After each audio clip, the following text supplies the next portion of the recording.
Donc ce matin, j'étais en train de boire mon petit thé cerise hibiscus et j'ai failli m'étouffer. Je suis tombé sur un article qui disait que 7 Français sur 10 misent sur l'immobilier quand il s'agit de faire un placement financier. Alors avant toute chose, j'aimerais être clair, je n'ai rien contre l'immobilier. Au contraire, je pense qu'être propriétaire, c'est une bonne chose et moi-même, j'en ai marre d'être locataire, donc je pense bientôt acheter une résidence principale. Ceci étant dit, il faut le dire, placer son argent dans l'immobilier n'est pas la voie royale, ce n'est pas mieux que tout le reste, contrairement à ce qu'on pourrait penser. Surtout quand on vise l'indépendance financière. Alors déjà parce que c'est moins rentable, on est à peu près à 5,9% de rentabilité en moyenne pour un bien immobilier en France.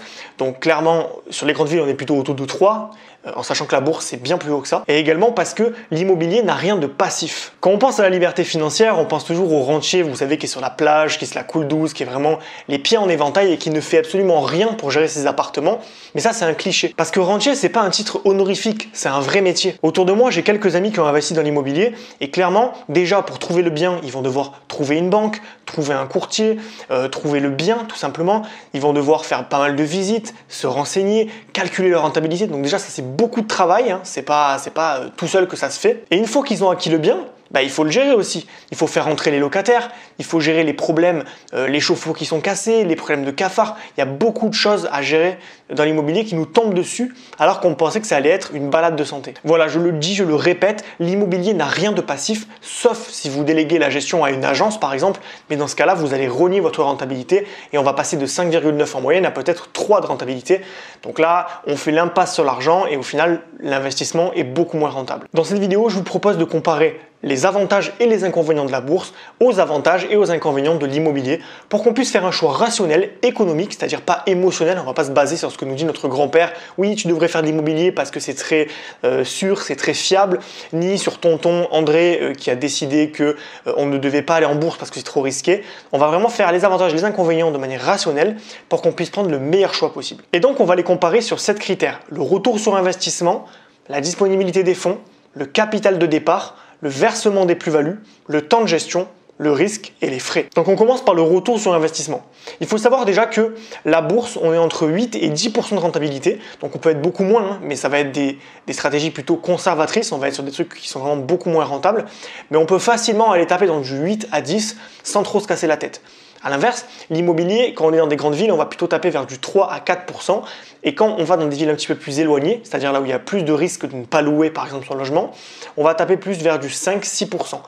On peut aller beaucoup plus loin en achetant par exemple un immeuble ou en achetant un petit bien qui va être exponentiel.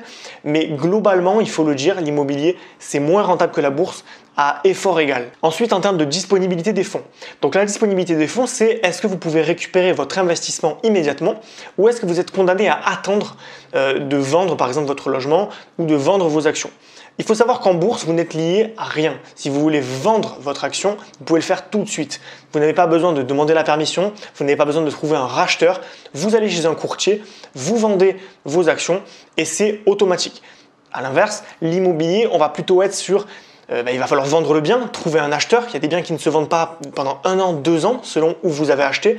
Donc ça peut être rapidement compliqué de se débarrasser d'un bien immobilier et donc de récupérer son argent investi. Donc la bourse, on va être plutôt dans l'immédiateté, l'instantanéité, alors que l'immobilier, on va être entre 2 et 6 mois, le temps de trouver un acheteur, de passer par le notaire et de faire tous les papiers qui vont nous permettre de nous débarrasser du bien. Pour ce qui est du versement des plus-values, là, c'est un petit peu plus équilibré, voire même peut-être en faveur de l'immobilier, tout simplement parce que l'immobilier, tous les mois, vous avez votre locataire qui paye le loyer et qui vous verse donc sur votre compte bancaire de l'argent. Alors cet argent, il va vous servir à rembourser le crédit, mais globalement, l'argent, vous l'avez de sûr.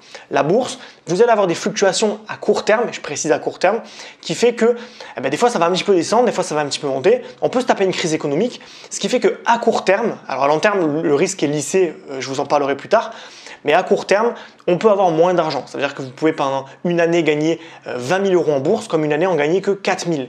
Et ça, malheureusement, on ne peut pas faire grand-chose pour maîtriser ce risque-là. Ça veut dire qu'on ne va pas avoir la même récurrence de versement en bourse, où ça va être un peu plus aléatoire, même s'il y a une moyenne qui se dessine autour des 8-10%. Mais il y a des années où on va faire 20% de plus-value et des années où on va en faire 3.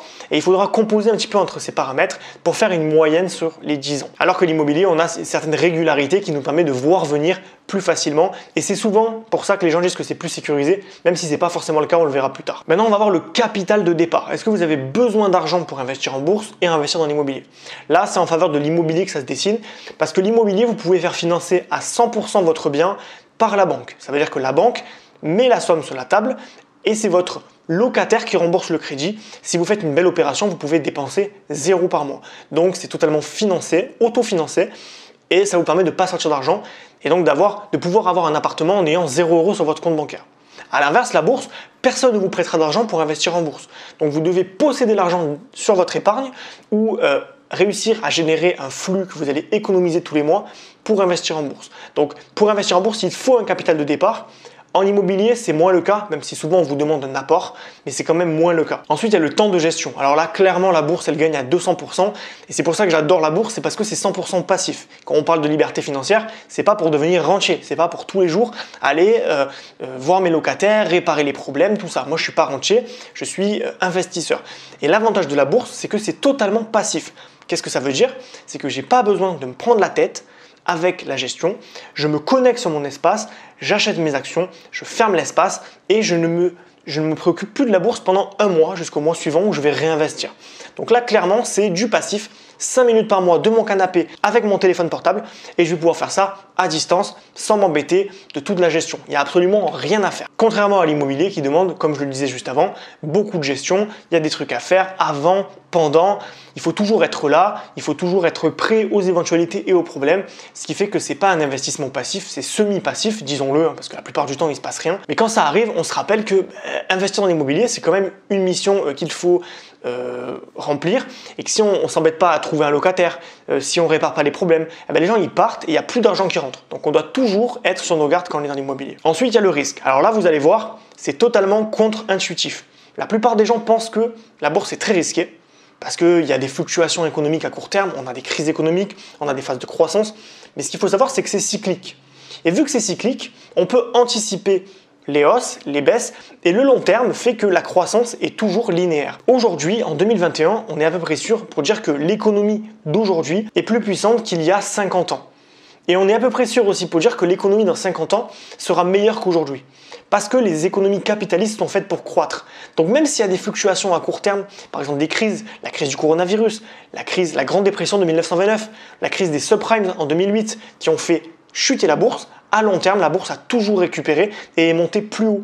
Donc ça veut dire que sur un horizon long terme, le risque est beaucoup plus faible que ce qu'on peut penser. Donc la bourse n'est pas si risquée qu'elle en a l'air, je vous garantis. Il y a des méthodes de diversification, d'exposition qui permettent de limiter au maximum les risques, de telle sorte que le risque s'approche de zéro à horizon 15-20 ans. En revanche, l'immobilier, on a tendance à dire que c'est pas risqué, que ça sera toujours, on aura toujours besoin de se loger, ce qui est une vérité. Mais attention, il y a des risques qu'on ne mesure pas tout le temps avant d'acheter de l'immobilier. Par exemple, le fait qu'on peut se retrouver avec un mauvais payeur, le mec qui va pas payer son loyer, ou un quartier qui va tout de suite voir un équipement qui va lui faire perdre de la valeur. Je sais pas moi, une déchetterie qui s'ouvre à 2 pas de votre immeuble, ou une cité sensible qui va réduire la qualité de vie des gens qui vivent dans ce quartier-là. Donc on va avoir pas mal de problèmes qui vont pouvoir générer des pertes de valeur et donc créer du risque. On peut aussi avoir de la vacance. Si par exemple il y a une pénurie de locataires et qu'il y a beaucoup de logements disponibles sur le marché, eh bien, personne ne louera votre appartement. Donc il y a toujours un risque dans l'immobilier, d'autant plus que le risque est plus grand parce que vous avez derrière un créancier, la banque qui vous demande tous les mois de rembourser. Alors qu'en bourse, même si ça descend, personne ne vous demande de rembourser. Vous n'avez pas d'échéance à tenir. Contrairement à l'immobilier où tous les mois, il faut que vous versiez votre remboursement à la banque, sinon on vient vous saisir vos biens. Et enfin, les frais. Alors, il faut savoir que quand on achète des actions et qu'on les vend, il y a des frais boursiers qui sont de l'ordre de entre 1 et 5% selon ce que vous achetez, mais qui sont très faibles par rapport à ce qu'on va pouvoir faire dans l'immobilier, où on va aller taper des frais de notaire qui s'élèvent à 8% du bien, on va avoir le courtier à payer, l'agence, on va avoir les problèmes dans l'appartement, un chauffe-eau à changer par exemple qui va tuer votre rentabilité, les impôts locaux, la taxe foncière. Donc clairement l'immobilier c'est beaucoup plus cher, c'est un sport de riche comme on dit.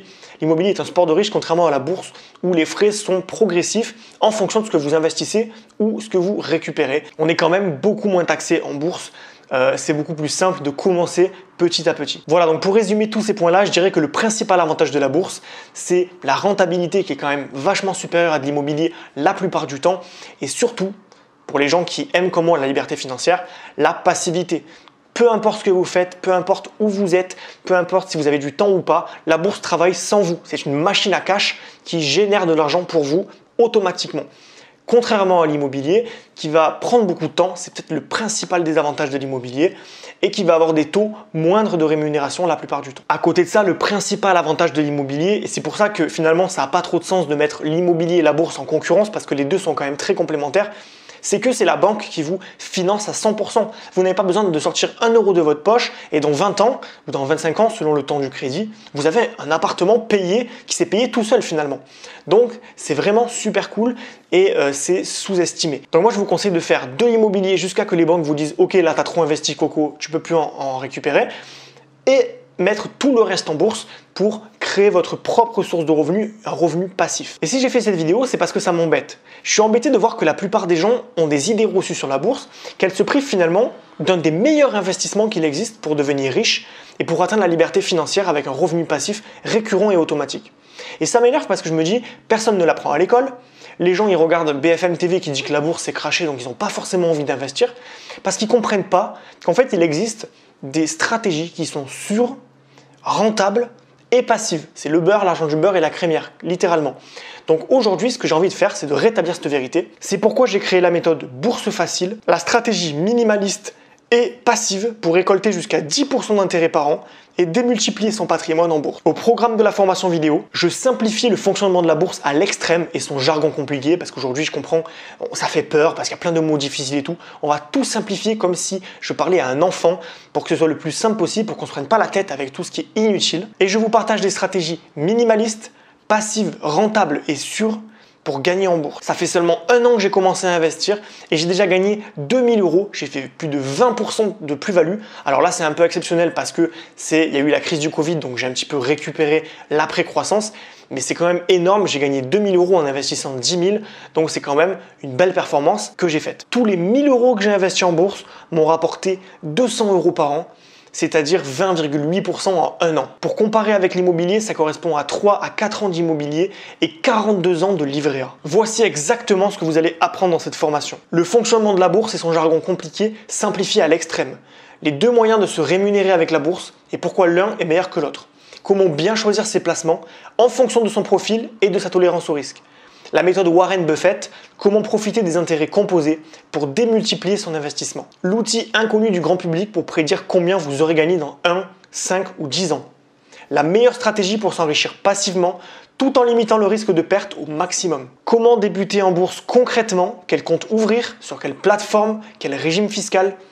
Je filme mon écran et vous montre comment investir en moins de 5 minutes par mois avec un simple smartphone. Les 3 pièges à éviter pour ne pas perdre d'argent en bourse. Une seule de ces erreurs peut vous coûter très cher, faites attention. Je vous révèle le contenu de mon portefeuille et mes gains. Et je vous donne 2 exemples de portefeuilles diversifiés à haut rendement que vous pouvez copier. Donc la formation Bourse Facile, elle est en précommande. Et si vous la rejoignez maintenant, vous allez profiter de l'offre spéciale précommande qui vous offre 100 euros offerts. Voilà, donc comme d'habitude, cette offre elle est temporaire, elle est réservée pour les gens qui vont la prendre en précommande. Ensuite, elle repassera au tarif initial de 179 euros. Et donc cette formation, elle s'adresse à toutes les personnes qui ont de l'argent qui dort dans un livret A, qui perdent de la valeur alors qu'ils pourraient s'en servir pour avoir un revenu passif dès ce soir. Et à toutes les personnes qui ont 100, 200, 300, 400 euros ou plus à investir chaque mois et qui le mettent dans leur livret A faute de savoir où l'investir. Donc voilà, toutes ces personnes-là, elles ont le pouvoir de gagner de l'argent très rapidement. Elles ont le pouvoir de prendre leur destin financier en main, mais elles n'ont pas forcément les bonnes stratégies. Elles ne connaissent pas la bourse, elles ne savent pas comment faire, elles ne savent pas où investir leur argent. Donc avec cette formation, je vais répondre à toutes ces questions et je vais vous permettre d'accéder aux meilleures stratégies, c'est-à-dire rentables et sécurisées pour votre argent en même temps. Voilà, je vous retrouve de l'autre côté.